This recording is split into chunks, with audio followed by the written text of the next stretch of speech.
Baiklah, selamat pagi buat anak-anak semua. Tetap semangat dan tetap jaga kesehatan. Nah, untuk hari ini saya akan kembali membagikan materi dalam bentuk video kepada anak-anak semua. Nah, harapannya kepada anak-anak semua tetap menonton video yang saya bagikan. Selamat menyaksikan video.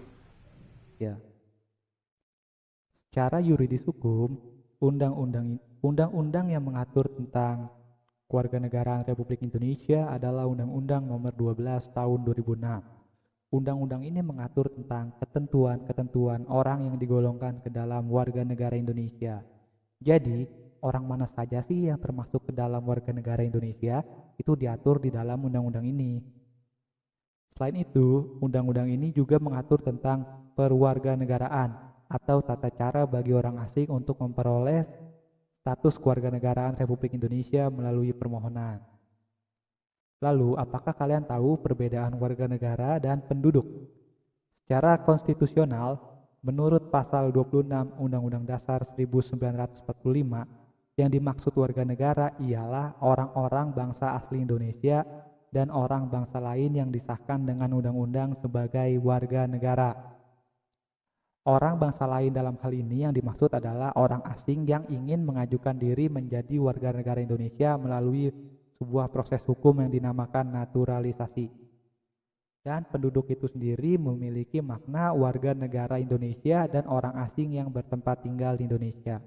Orang asing yang dimaksud dalam konteks penduduk adalah orang asing yang menetap di Indonesia dalam jangka waktu yang lama, dan bukan orang asing yang datang ke Indonesia hanya untuk liburan. Pada umumnya, asas dalam menentukan kewarganegaraan dibedakan menjadi dua, yaitu asas ius sanguinis dan ius soli. Asas ius soli adalah asas yang menentukan kewarganegaraan seseorang menurut daerah atau negara tempat di mana ia dilahirkan.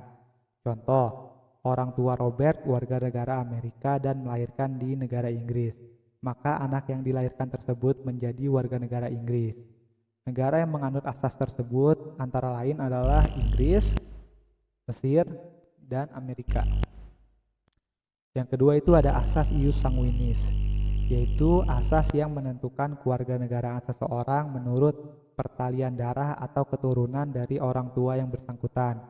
Contohnya, orang tua Avicenna warga negara Indonesia dan melahirkan di negara Cina. Maka Avicenna dinyatakan sebagai warga negara Indonesia karena memiliki darah Indonesia dari orang tuanya. Adanya perbedaan dalam menentukan kewarganegaraan di beberapa negara, baik yang menerapkan asas ius soli maupun asas ius sanguinis dapat menimbulkan dua kemungkinan. Kemungkinan yang pertama itu dinamakan apartheid, yaitu seseorang tidak mempunyai kewarganegaraan sama sekali. Contohnya, seorang keturunan bangsa A yang memiliki asas ius soli, namun dia lahir di negara B yang memiliki asas ius sanguinis, maka orang tersebut tidak mempunyai kewarganegaraan. Yang kedua, bipetrait, yaitu orang yang mempunyai kewarganegaraan rangkap. Contohnya itu seseorang keturunan bangsa B yang memiliki asas ius sanguinis, namun ia lahir di negara A yang memiliki asas ius soli, maka orang tersebut mempunyai dua kewarganegaraan. Dalam menentukan status kewarganegaraan seseorang, pemerintah suatu negara lazim menggunakan dua stelsel. Dua stelsel tersebut adalah sebagai berikut. Yang pertama itu stelsel aktif, dan yang kedua itu stelsel pasif. Stelsel aktif itu seseorang harus melakukan tindakan hukum tertentu untuk memperoleh kewarganegaraan. Contohnya, orang asing yang ingin menjadi warga negara Indonesia perlu melakukan proses hukum yang dinamakan dengan naturalisasi. Yang kedua itu stelsel pasif, yaitu seseorang memperoleh kewarganegaraan tanpa melakukan tindakan hukum tertentu. Biasanya ini dilakukan oleh orang yang mendapatkan naturalisasi istimewa, karena orang tersebut telah berjasa terhadap negara yang bersangkutan. Selain itu ada hak opsi dan hak repudiasi. Hak opsi adalah hak untuk memilih suatu kewarganegaraan, dan hak repudiasi adalah hak untuk menolak suatu kewarganegaraan.